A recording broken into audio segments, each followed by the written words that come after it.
Hello, so welcome to the Media in Palestine classroom. Today we have the pleasure of welcoming Noura Masry, who will speak with us about research that she conducted as part of her master's studies at Lebanese American University called Analyzing the Dehumanization of Palestinian Men in Western Media. So I will pass the mic to Noura. She will present for about 20 minutes, and then we will engage with the classroom in media in Palestine. So again, welcome to all our viewers. Thank you for joining us at this time, and we'll now hear from Noura. So hello everyone, I am Noura, and before we start, I really hope you and your families and everyone are safe during the ongoing aggression on Lebanon too.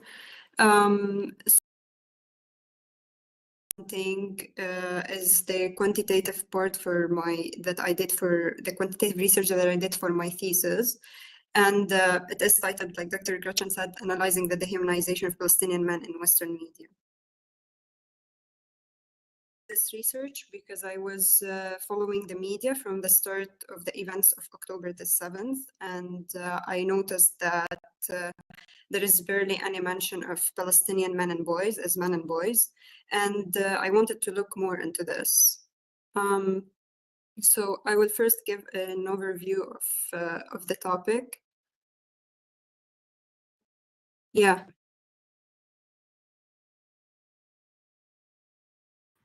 Sorry.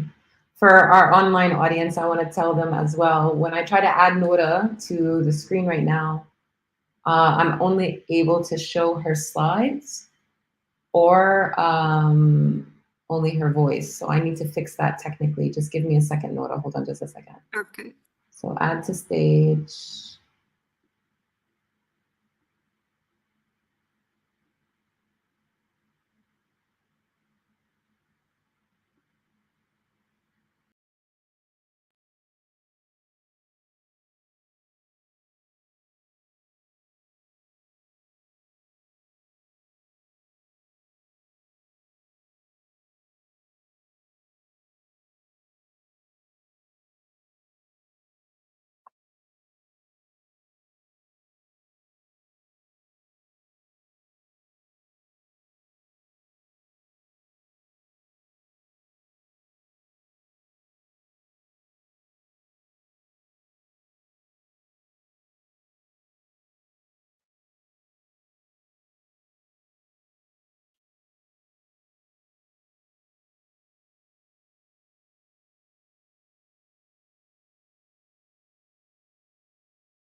Okay. Okay, no problem. And I should move to StreamYard? Okay. Okay.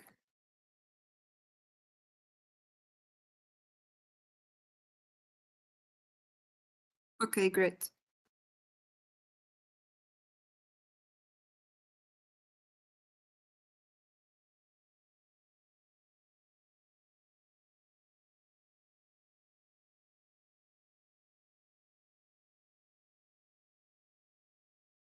Yes.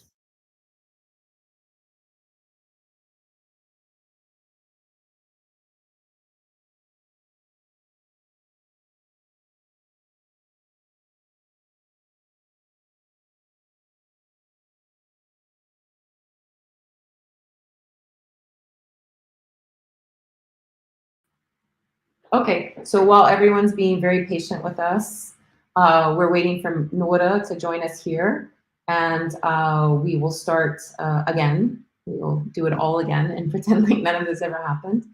That is the beauty of live broadcasting. And as soon as she joins, we'll start the meeting.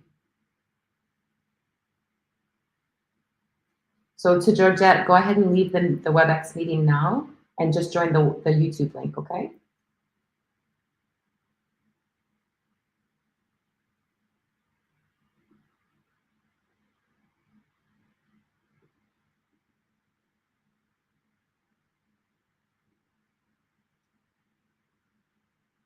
Hi, here's Noura. Yay. Hello, Doctor. Can you Yeah, hear me? yeah, I can hear you. Can you hear me? Yes. Yeah, go ahead and leave the WebEx meeting. Rawan, I think, was talking. So leave the WebEx meeting, or Noor, leave the WebEx meeting and just open the YouTube link. Do you see it in your window, YouTube? Okay. Yes, ma'am. Just open the YouTube link. That's it. That's all.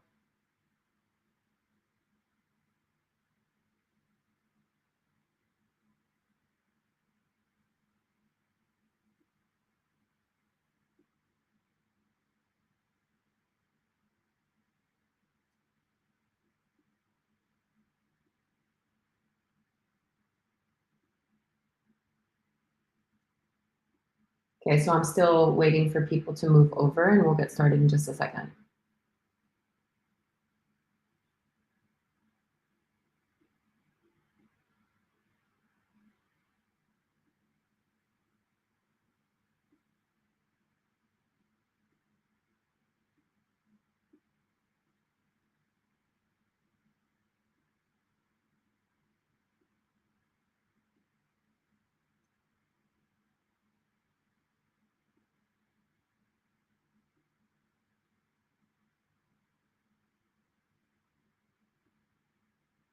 Okay, I think it's fine.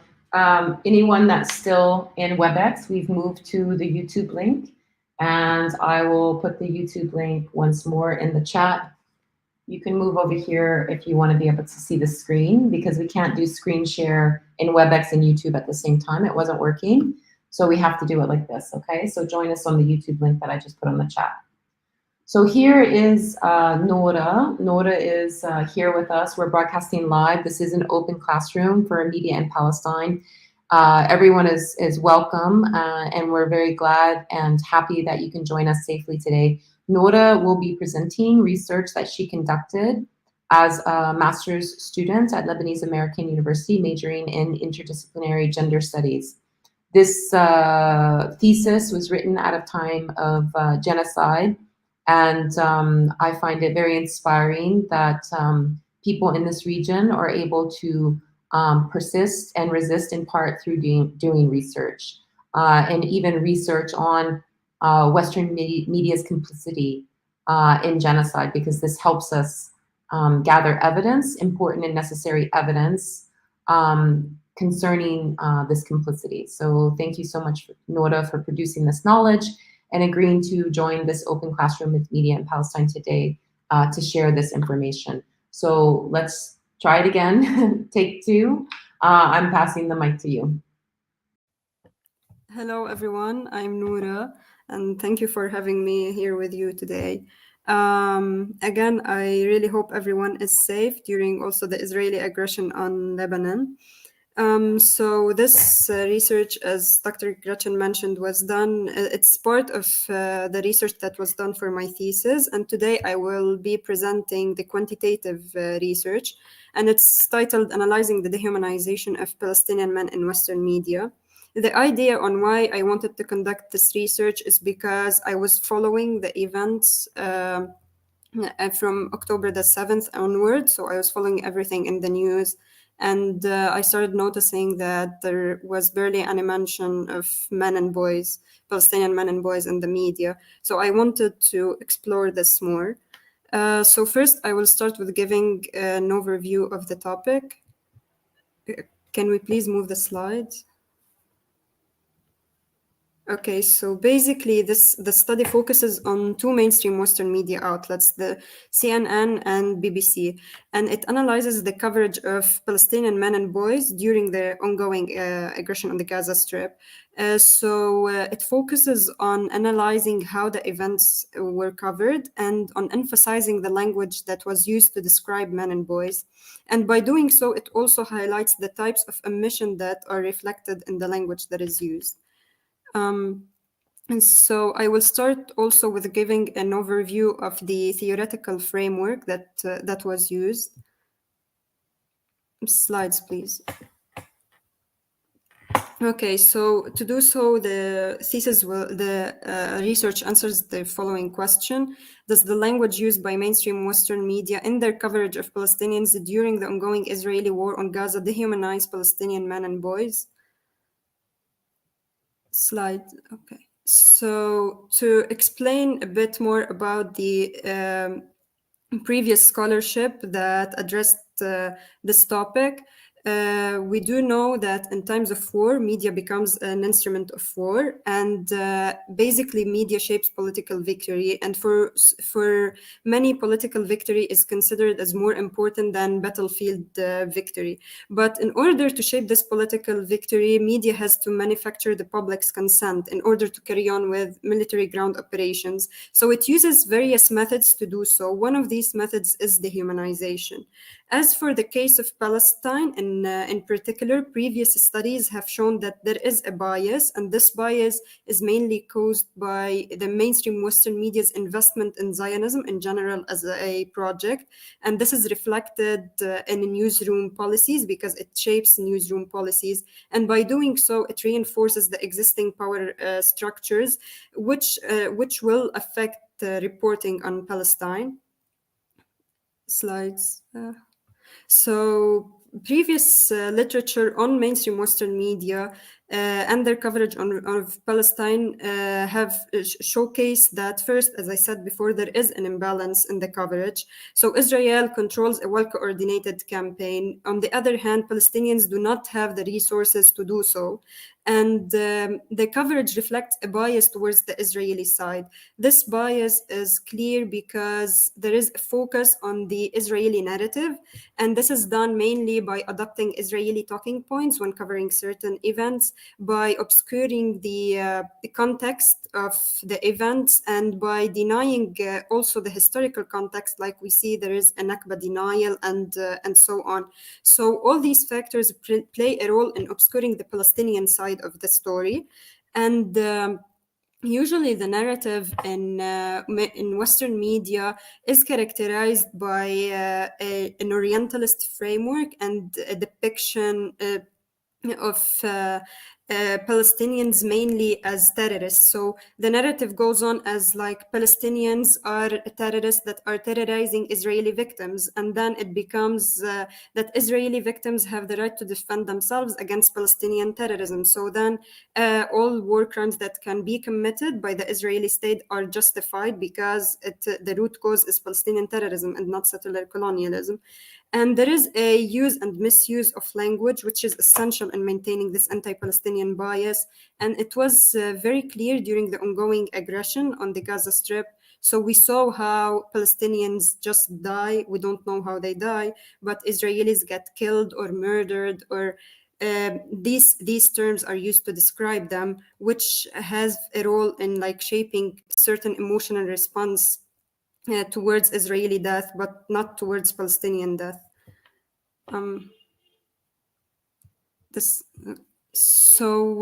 The methodology that I used for this research was web scraping. So web scraping basically is going on the web and collecting, extracting data from the World Wide Web and then analyzing it later on. So the web scraping targeted two websites, which is the BBC News website and the CNN International website. And now I will like briefly explain how the web scraping was done for both websites. Slides, please. Okay, so for the BBC News website, the first step of web scraping, we should explore the structure of the website. So when we did explore the structure, there was a section on the BBC website called Israel. And we used then Python and we developed a code. So basically the code went to this section of the website, which is Israel, and it went over articles on this section. The articles are tagged under various tags, such as US and Canada and Middle East. The code accessed articles tagged under Middle East. Slides, please. it then went, when it accesses the article, it goes to the end of the article, and there is additional subtags. So I chose the tags Israel, Gaza war, Gaza, Palestine, Palestinian territory, and Hamas. And so when the code identifies one of these subtags, it copy-pastes the article with the title of the article, the date of publication, and the name of the author. And then it checks that the article is published between October 7th and December 31st. And if it is, it copy-pastes to a .text file. And in the .text file, the articles are separated by stars. Now for the CNN website, it was a bit more complicated because the CNN website does not have a section where the articles are uploaded as whole articles. So it has a live update section where news are uploaded as snippets of news and not whole articles. And this live update section is titled Israel-Hamas War. So what I did is I manually went to Google and, for example, I Googled November 29, 2023, Israel-Hamas War CNN. And then it takes me to that specific day where there's live updates on what's happening on that day. Please, slides. And then I went to, I kept on scrolling down because the updates update automatically when we go down, and it stops on the first update on that day. And then I copy pasted everything to the .text file. I manually cleaned the data the first time. And for the second time, a code was applied to clean the data and separate the snippets by stars. And after having both extracted data as on .text files, we developed a code for the keywords. Please, slides. So basically, I chose these keywords: death toll, killed, women and children, children and women, men and boys, boys and men, sexual assault, sexual violence, rape, rape, terrorist, terrorist, militant, militants, gunmen, Hamas, human shields, Israelis, Palestinians, Gazans, and Israel. So this code for the keywords goes over the articles in the .text file, and it identifies how many times these words appear. As for the visualization of the data, Excel was chosen, basically pivot tables, and so on to visualize all the data. Slides, please. So now I will briefly go over the findings, and I will highlight some points that I find important to highlight. So this first graph represents the number of articles that were released by day and that fit the criteria that I already explained on BBC between October 7th and December 31st. So what we can notice here is at the start of the events, there was like around 9 articles that are being published by day, and the numbers then started dropping down. So at the start of the events, we had even Israelis getting hurt or killed and so on. So there was more coverage of that. And then during the ongoing aggression against the Gaza Strip, the coverage dropped down. It did not stay the same. Slides, please. And when we look at the occurrences of the singular keywords, it's important to notice two things, basically. The percentage of men and boys is 0.38% in the extracted articles, while women and children is 15.85%. So men and boys nearly don't exist. And we have a high percentage of Hamas, and at the same time, we have a high percentage of terrorists compared to militants. Even though, if the slide, please. Even though on the 11th of October 2023, BBC published an article saying that it does not call Hamas militants, Hamas terrorists, but it calls them militants. And so when we see the high percentage of terrorists, we can notice, which is 47.55% compared to 27.55%, we can notice that BBC is basically adopting the Israeli talking point, and that's why the percentage of terrorists is higher than that of militants. Here we can see the variation of the singular keywords during the 3 months. So what's important to notice here is that the word terrorist was present throughout the month, but also it's important to notice that the words sexual violence and sexual assault appear in December, and basically on the 5th and on the 14th of December. So it's important to keep that in mind too.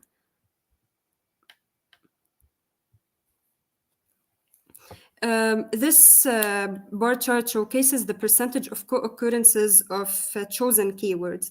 Here, it's also important to note that killed and women and children is 13.96%, while killed and men and boys is 0.38%.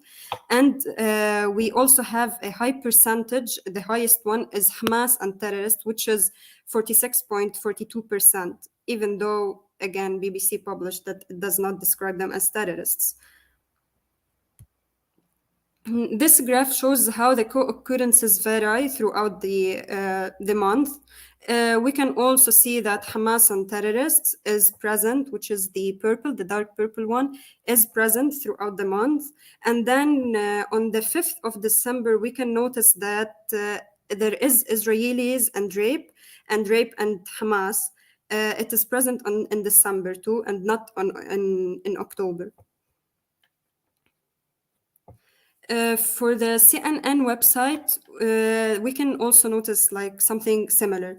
At the start of the event, there was like around 120 snippets of news or live updates that are being published per day.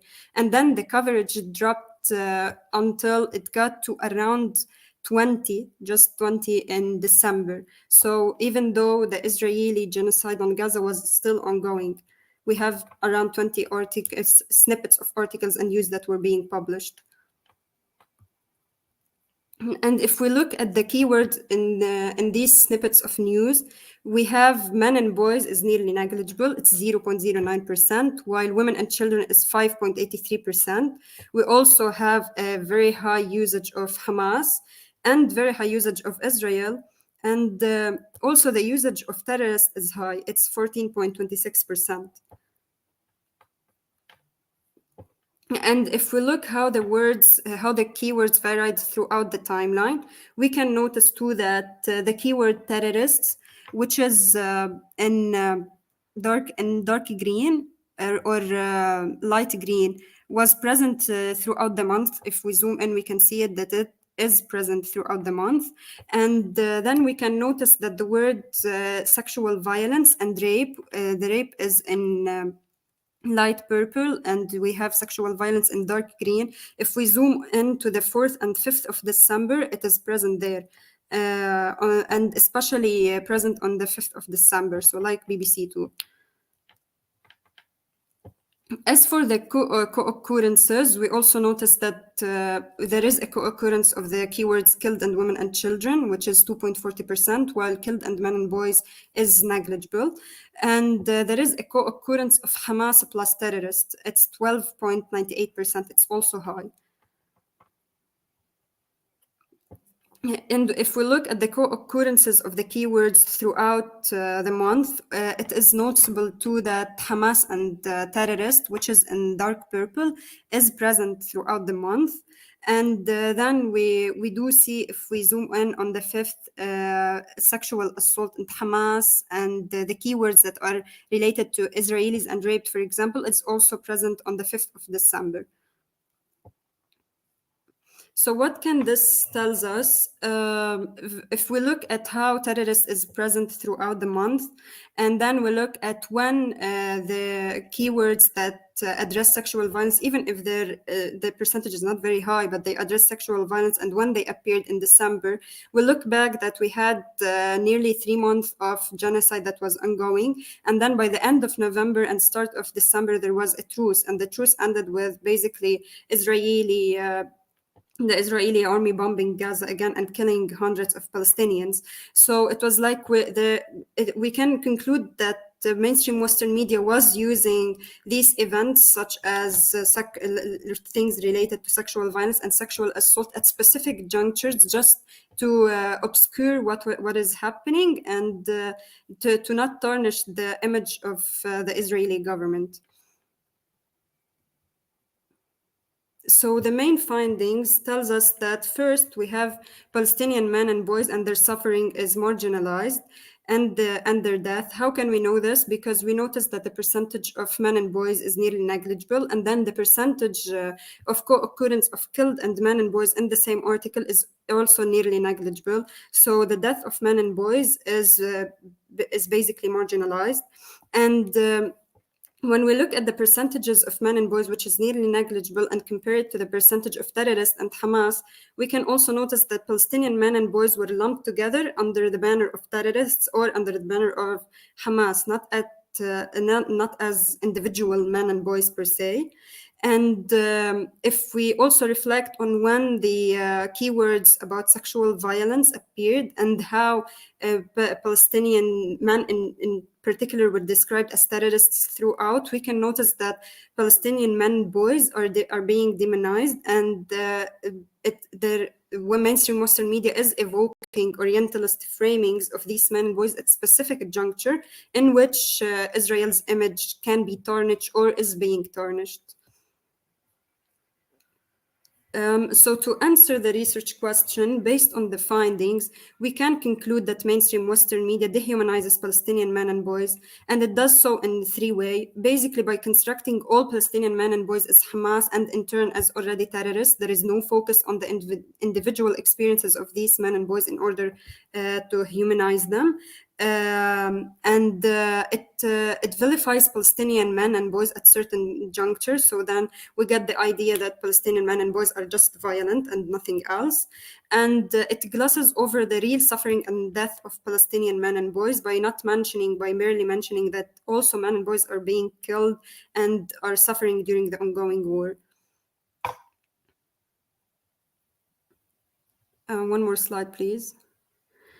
How does this research contribute to the overall research on media and Palestine? So we know that this research showcased that mainstream Western media coverage of the events in Gaza was not balanced, and it dehumanizes Palestinian men and boys.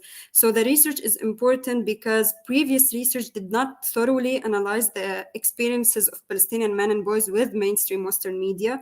There was barely a focus on this experience, so this research adds to that. One more slide, please. However, we still need further research, especially qualitative research, because qualitative data can help us uncover how does mainstream Western media dehumanize men and boys, specifically how, like, does it use certain frames, how does it obscure certain events, and so on. So we can know more about the processes that mainstream Western media adopt in order to dehumanize Palestinian men and boys.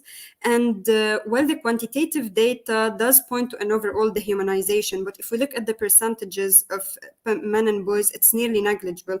So also the quantitative data is limited in its relevance to the experiences of Palestinian men and boys. So when we say we need qualitative research, it's basically to focus on the experiences of men and boys. By doing so, we humanize Palestinian men and boys, because now they are dehumanized the way they are covered, and their experiences are being obscured. And one more slide. And thank you. That's it. Thank you very much, Noura. I want to take this opportunity to run back through the slides a little bit, because I think, number one, when you're presenting quantitative data, it's important to know what the numbers are. And I think at times when you were pointing to the slide, because we couldn't zoom in, there was a couple times where you're like, if you zoom in, because we were in slideshow mode, we weren't able to zoom in. So for people also that came late, you had defined your theoretical framework here and presented, obviously, your research question here. Now, in the research question, dehumanize comes up. In your theoretical framework, you talk about dehumanization to manufacturers, the public consent. In your thesis, I recall you defining dehumanization, but I don't think you did that today. So do you want to just remind our audience what scholarship says, what research says is the definition of dehumanization? We hear this word a lot, but can you tell us more about what this word means? Okay, so dehumanization, according to the literature, is basically stripping human beings of any human qualities, and it can be done by various means. First of all, like if we compare human beings, let's say, to animals, it's a form of dehumanization, and we have another form of dehumanization when we compare human beings to monsters, for example, which can indicate that these human beings that we are talking about are just violent. And then by not focusing on the experiences of a human being and just lumping them together under one banner, and not going through their personal experiences of what's going on, it is a part of dehumanization too. And what I did in my thesis is I added something that also obscuring information. For example, there is barely any information about the death and suffering of Palestinian men and boys. So obscuring information about certain human beings that is able also to humanize these human beings more is also a part and can be considered a part of dehumanization. Okay, so one thing I would like you to think out loud about, and maybe it's something that you'll be addressing in your future research article that you're preparing about this, is not only do we see the dehumanization of men and boys, but we see the dehumanization of resistance. And all resistance can be killed, can be executed without any kind of legal process, right? So extrajudicial, right? Like outside of the law. And so I wonder, how much does your research take up this issue of the dehumanization of resistance? So people who resist Israel are portrayed, as we've seen in the current genocide, as backward, as barbaric, as violent, as only terrorists. And we saw that as your research shows, particularly spike after October 7th and the accusations, which ultimately resulted in fake news of beheaded babies, or the accusations and ultimately exposed as fake news, accusations of mass rape. So those accusations weren't targeting only men and boys, but targeting specifically Palestinian resistance fighters. In my work, there is also something that I'm focusing now on more, which is something we discussed before, which is the right to resist. So when we say that there is a right to resist, especially in a context where there is settler colonialism, and that is also can be mentioned when we say about how mainstream Western media does not focus on the context in which the events are happening. So they do not mention that this is a settler colonial state, which is Israel. And then they do not mention that the Palestinian people, do have the right to resist settler colonialism. So that is also a form of dehumanization of that is targeting the resistance. And if we think about it more, I think it is targeted for a reason, which that they don't want people to know that this can be resisted, because they want to preserve this settler colonial state and its expansionist project that is happening. And we can see the same thing now that is being reflected in what is happening here in Lebanon, and how the coverage also is happening in Lebanon.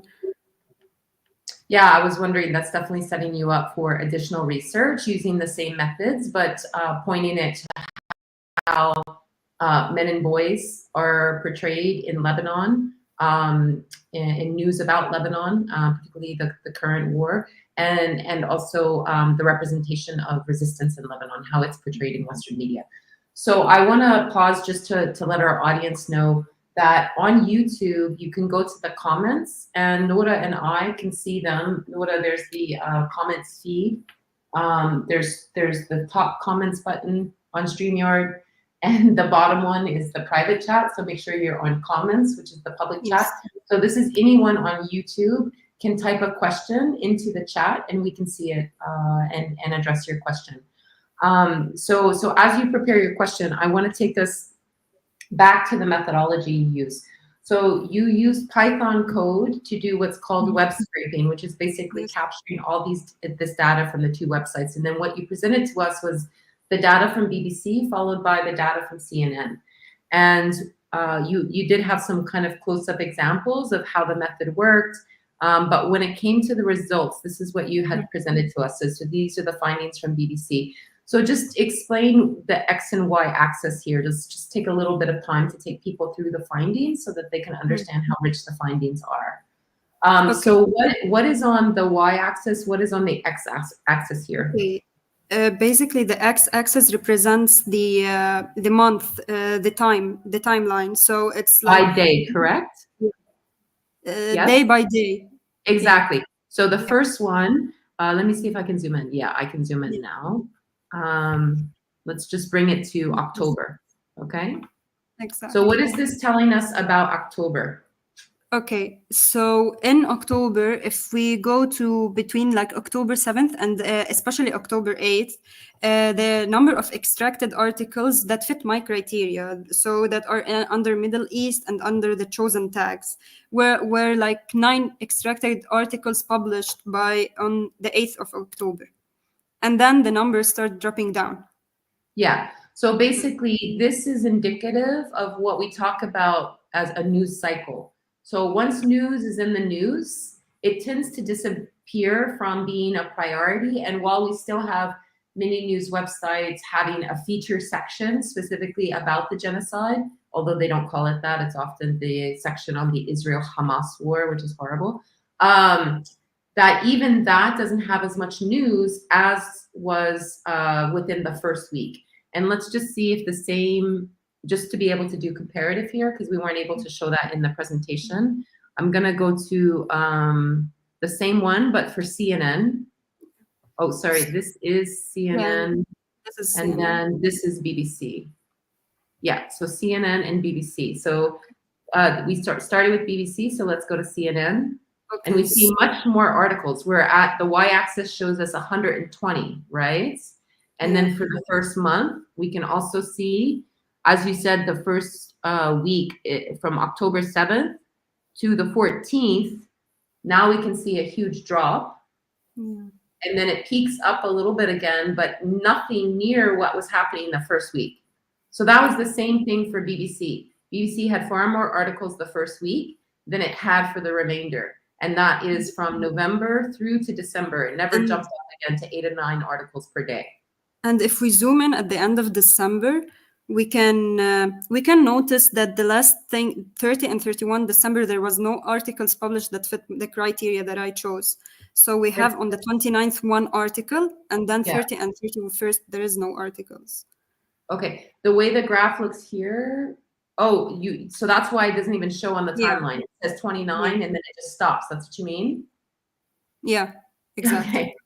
Okay, so then let's go look at CNN to see what was happening at the end. So 30-31, how many articles is this?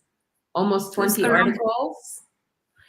Around 20, not even like around the snippets, because on CNN we have much more, like we have at the first 122, because these are snippets of live events and articles that are being uploaded under the live updates section.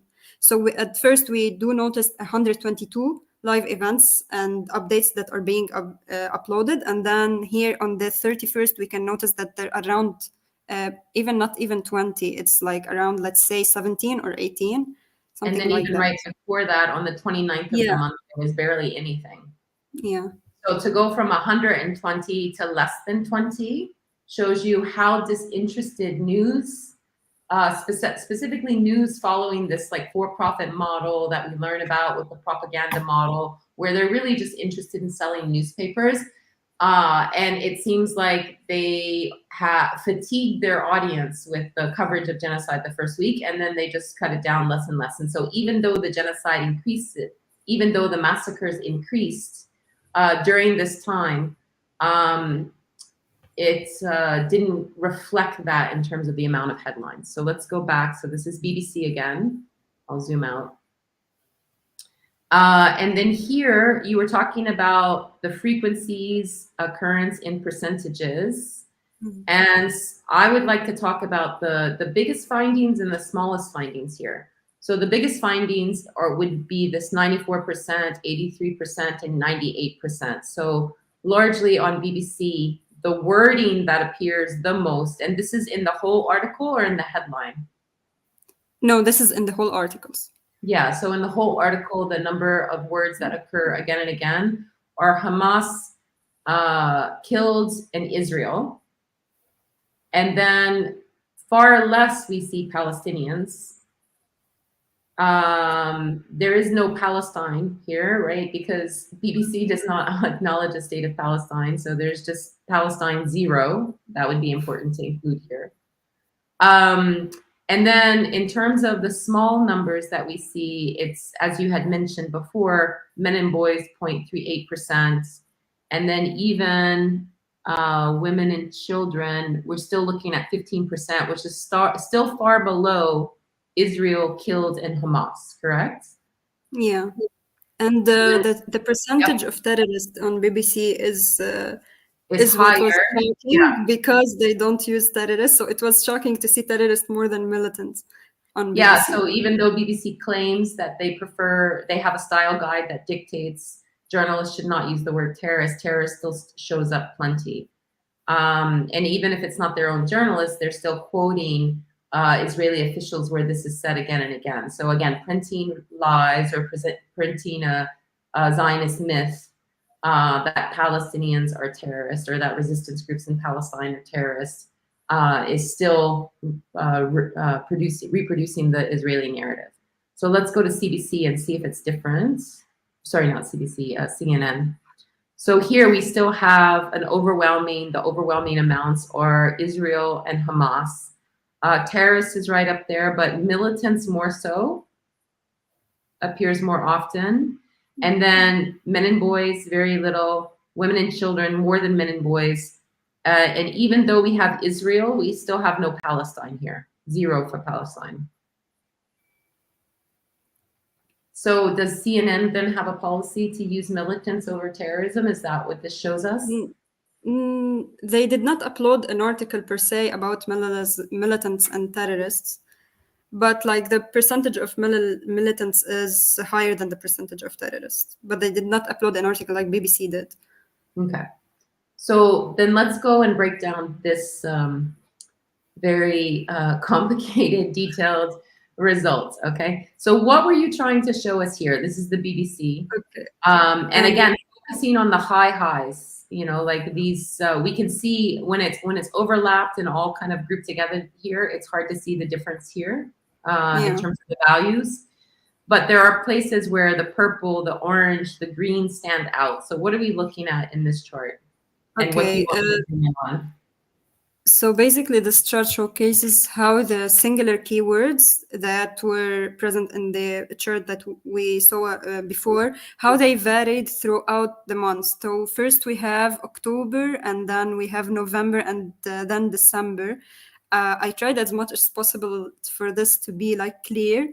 And then we have on the side, on the y-axis, the number of times that this word appears. So it goes as high as how much the number of this singular keyword appeared. So what I noticed here, because this is a screenshot, so it's a bit blurred. Blurry. Yeah, we don't really see. So maybe you can tell us what you're looking at. Is it organized by month? So is this October, November, December? December, exactly. And then day by day. So October, day by day. Yeah. So what was at the start of October? What was happening here that we can learn? Okay, so what I noticed on BBC is that there was a high usage of terrorists all over, and it's shown as I think it's dark green. Let's just check. Or light green. Yeah, light green terrorists. Yeah, okay. There is like usage of terrorists throughout, and there is of course of militants and so on throughout. But then if we really zoom in, we go to December, we start noticing that even though it's barely visible, but there is a dark green on the, I think it's on the 5th. Yeah, it's right here. Dark green. On the 5th, there is like a dark green, and there is a light purple, which is rape. And the dark green is sexual assault. And there is also the color burgundy, which is sexual violence.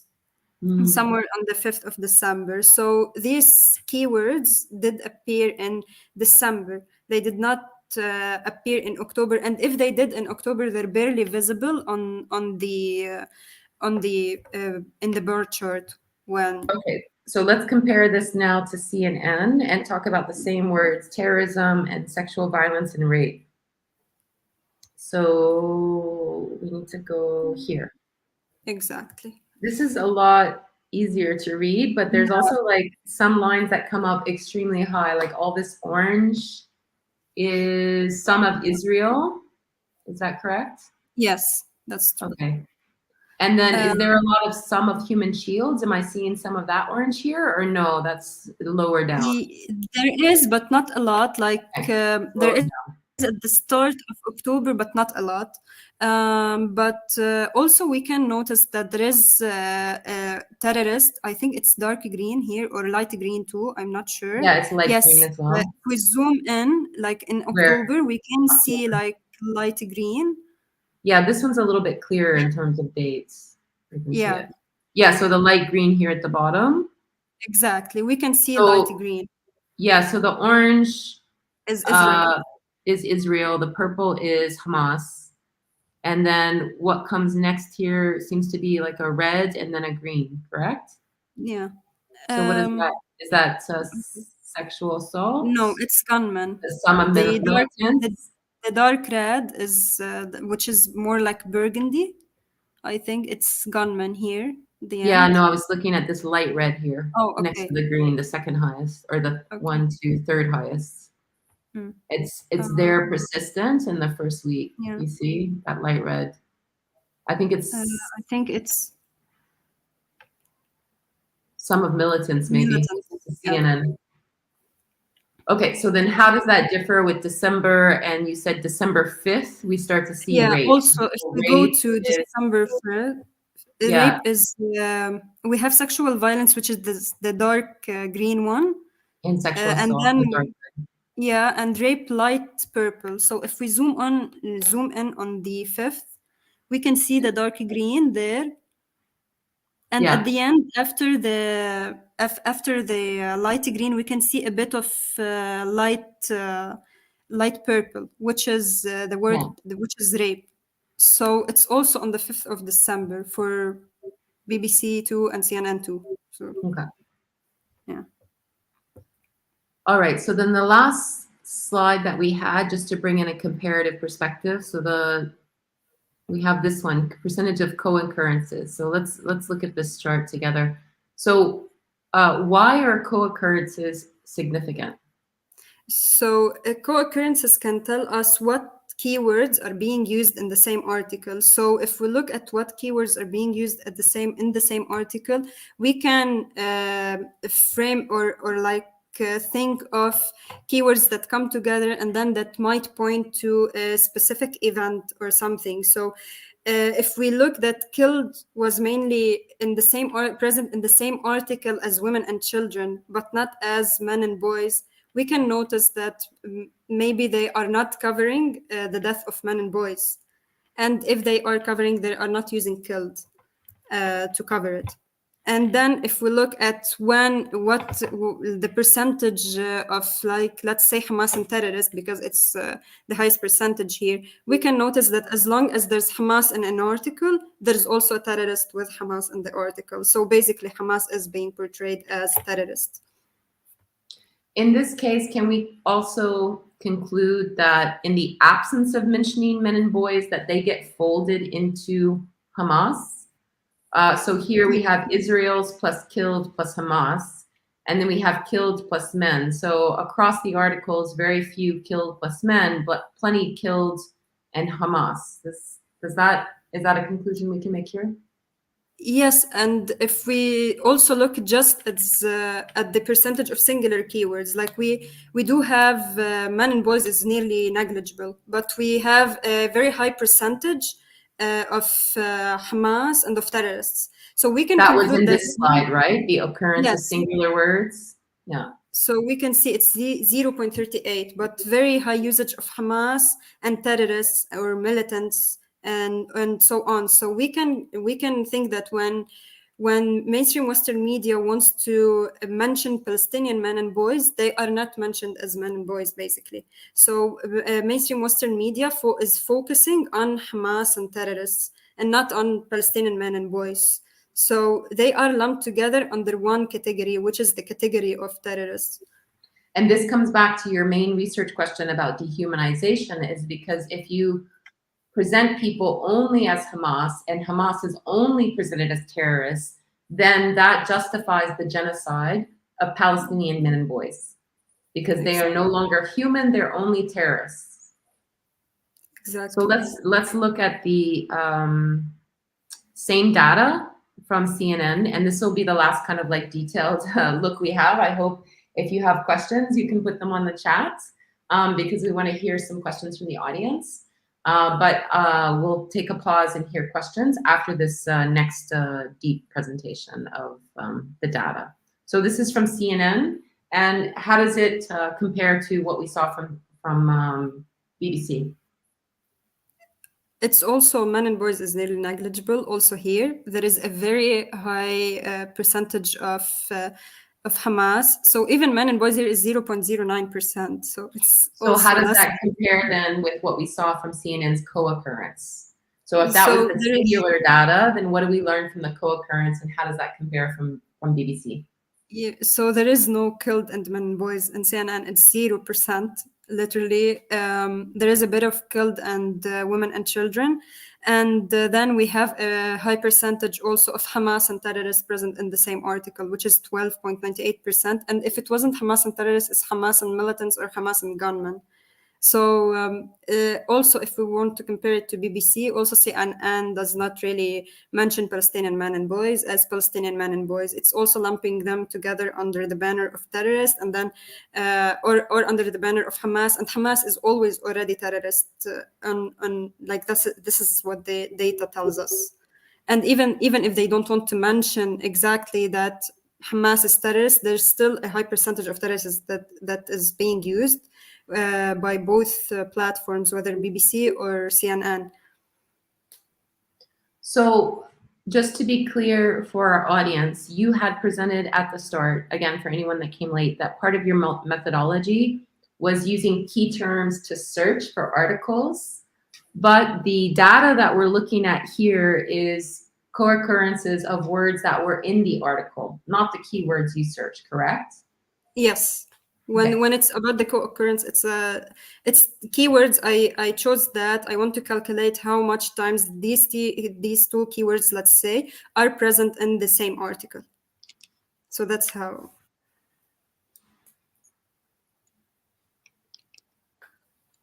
Okay. So one thing that I can say in terms of an outcome of what you found for all the words that you sampled and presented here, that none of the words that you put on the screen that were actually found in the article through this web scraping device, none of these words presented here include the word refugee, which 80% of the population in Gaza, including men and boys, are refugees. In fact, the resistance announced after October 7th that they had returned, meaning returned back to lands that had been captured and occupied when Israel invaded.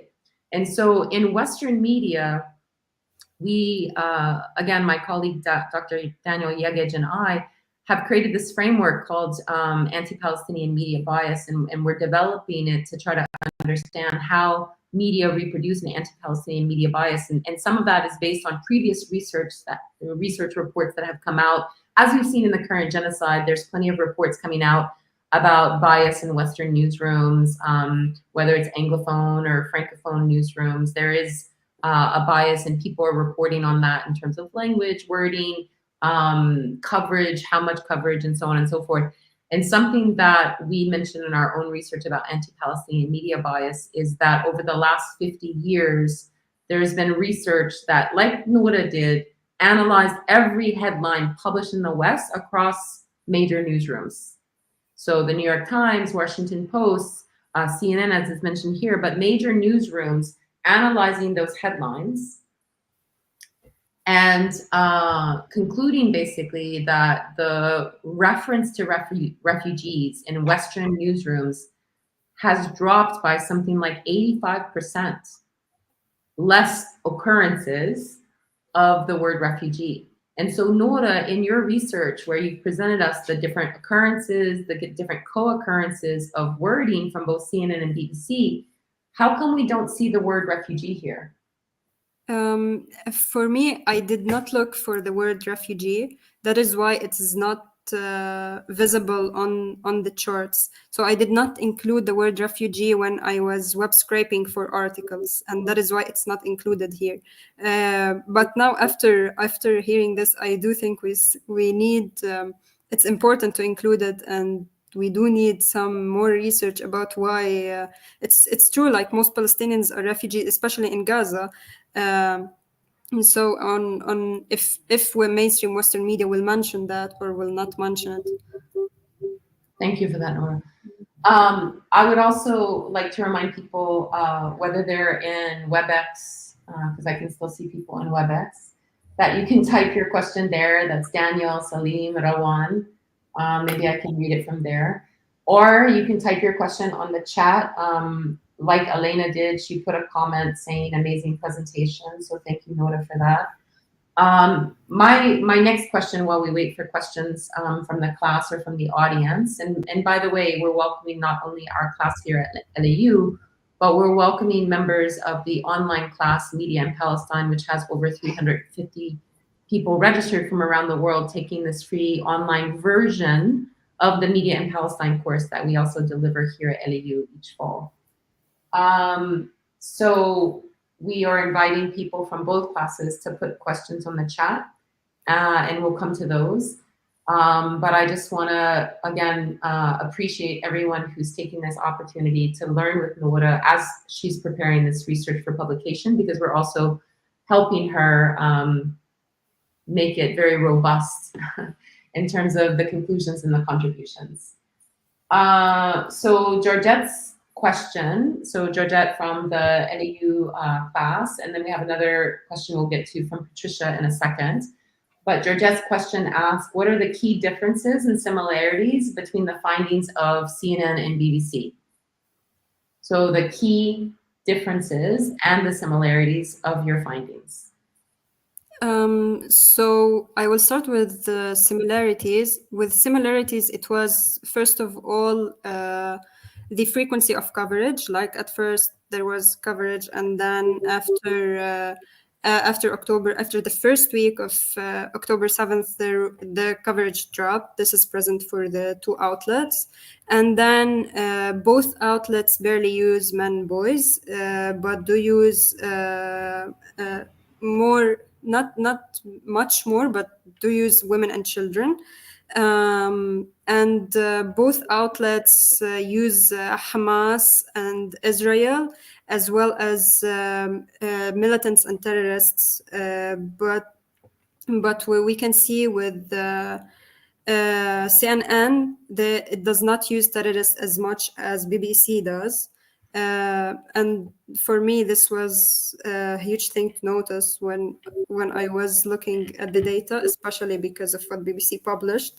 And then we have what I really noticed is also different is the percentage of killed. Like in BBC, it's much higher than in CNN. If we go back to CNN, killed is 29.15%. But I'd like to think because the on CNN the data was taken from the snippets of the articles, so maybe that also can affect, because we do not have a whole article, so that also can affect the percentage.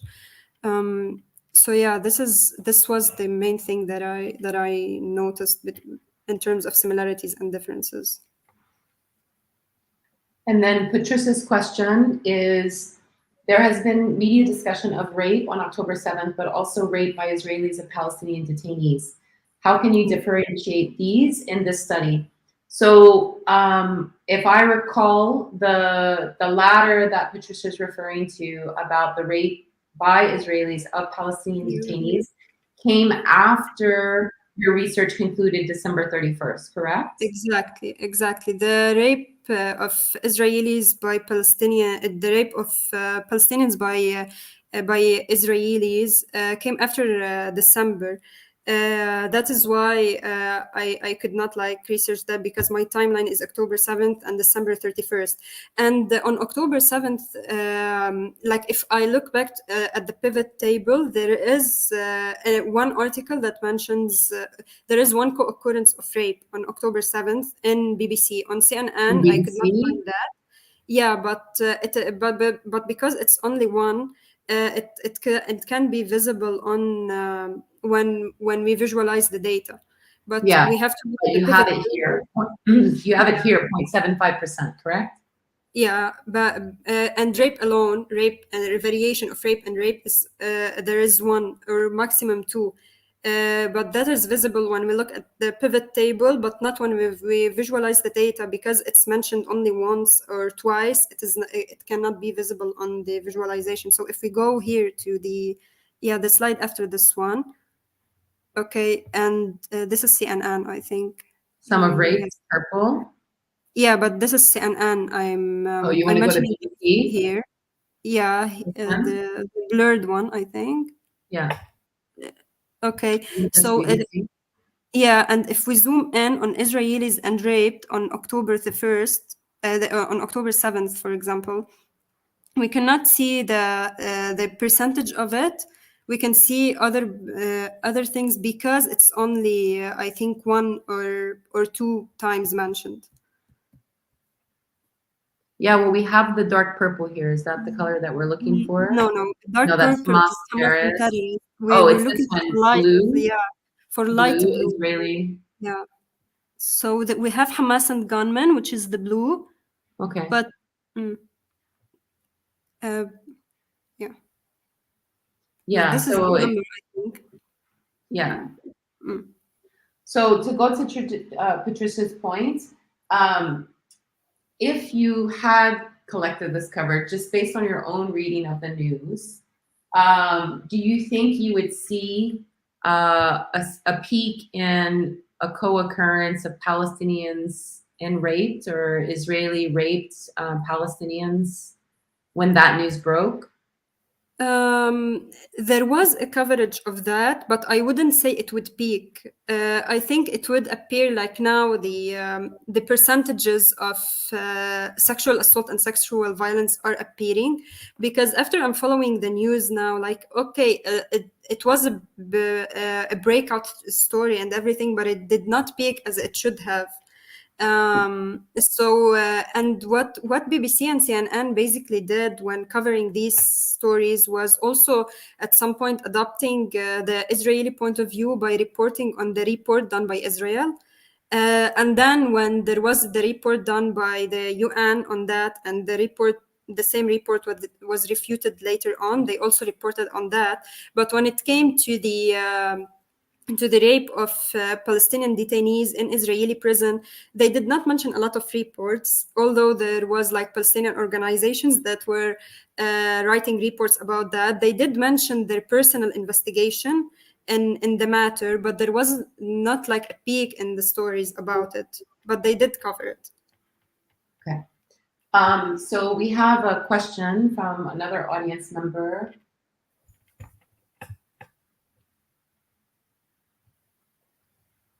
How does Western media's representation of Palestinian men contribute to their dehumanization? So let's go to your answering of the research question. This one. Yeah. So coming back to the issue of dehumanization, what does this data that you found tell us specifically about the media's representation practices and how that dehumanizes Palestinian men and boys? Okay, so the first point, when I say like this, the suffering and death of Palestinian men and boys are marginalized. So when we are not mentioning that these human beings are also suffering, these human beings are also dying, and obscuring what is happening to them, it is also a form of dehumanization. And then when we look back at the data and see that these human beings are barely mentioned as men and boys, but mostly as like terrorists, we can see that that is also a form of dehumanization, because they like, it's not their human character that is being showcased, but they're just being portrayed as violent, basically. So it is dehumanizing, because then everything that will happen to this group of people can be justified by, oh, they are terrorists.